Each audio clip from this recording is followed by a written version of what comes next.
So the whole concept of the craft cocktails here, we're probably the first bar in India not to use carbonated drink, no colas, no sugars.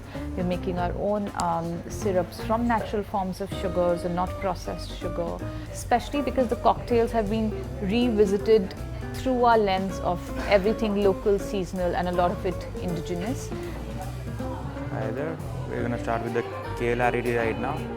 Right, so that's the ice that we carve here in house, right? All Yeah, different shapes depending on your mood. Yes, yes. Okay. Also, the kind of glassware that we'll be using for the drink. Yeah. It depends. But even the block of ice, you have to make it in a particular way so Yes. it has no bubbles or Exactly. it has bubbles. Yeah. So it has to be insulated from all the sides in order for that to come out clear. Yeah. So we insulate the big tub that we use. We insulate it from all the sides that it freezes from down to up, not from all the sides together. And then what happens is the air bubbles, they clog towards the center and make the entire block cloudy.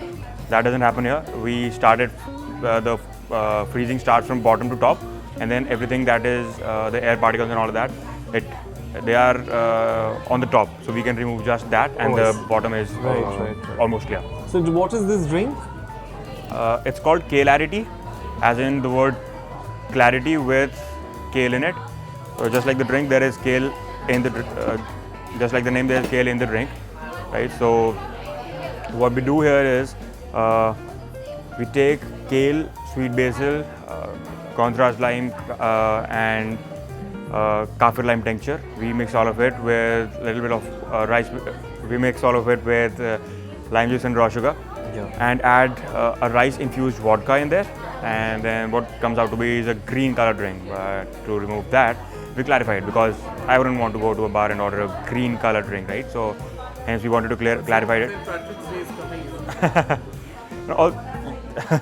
So yeah, the kale flavor is also, it's too much, like it's bitter and it's just in your mouth. So we wanted to take that away. We wanted to make that make the drink a little more subtle. So we added milk to it, and it curdles off and takes away all the impurities that there are, and then hence comes out this nice velvety drink. So how is one supposed to drink it? You're supposed to first take a sip and then take a bite and then take a sip again. There's a kale leaf, there's a baked kale leaf on the top. So Okay, added to the kale leaf or is just a plain? it's just olive oil and salt, very little of it. So it gives it a nice, it takes away the whole only kale taste. It gives a nice texture. Yeah. Take a sip, take a bite, and take a sip. Yeah. How is it? Yeah. Refreshing.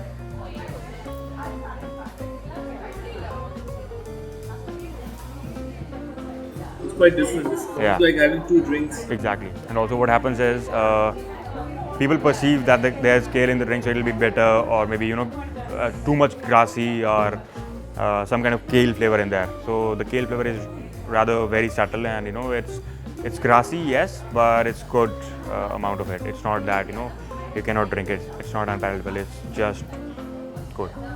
I like it. It's tangy. Cheers. Taste you. Enjoy the drink.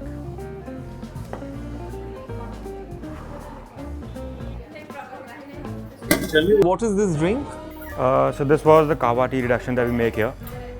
We use saffron, some sweet spices along with that, and we reduce it with a little bit of vanilla infused honey.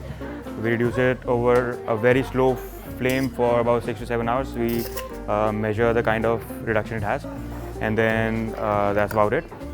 And we then mix it up with a saffron infused gin, which is cold infused. We don't just put it and keep it in a sous vide or something like that. We just put it in a freezer, so it's chill infused, right? And that's just mixed with the kava tea reduction and topped up with a saffron infused tonic. So again, we infuse the tonic with saffron in a big batch, and then we recarbonate it. Right, so it is a really simple twist to a gin and tonic. But again, saffron is a subtle flavor. Bringing it out in a drink is what really matters. Can you show us that saffron? I'll show you the saffron. So it's a very different varietal of saffron that we use. It's called Gucci saffron. because it contains even the flower anthers with it. Amazing. Yeah. So otherwise, Special about it in terms of flavor. it's very potent in flavor. It's not just, yeah, exactly. The flavor is way more than what just the regular saffron has. The regular saffron is just this much. It's only the brown part. And in this, we've got the flower anthers too. These are all tied together and then dried. So to source it specially, I don't think this is available in the market. Yes, it's not. It's not. We source it specially from Kishtawar, not even Kashmir. It's a small place near Jammu. So we source it from there. People don't really know about this kind of varietal. So this is the saffron infused tonic. In this, we've recarbonated it after infusing it with saffron. So there's all the, yeah, that's about it. That's the drink, really simple.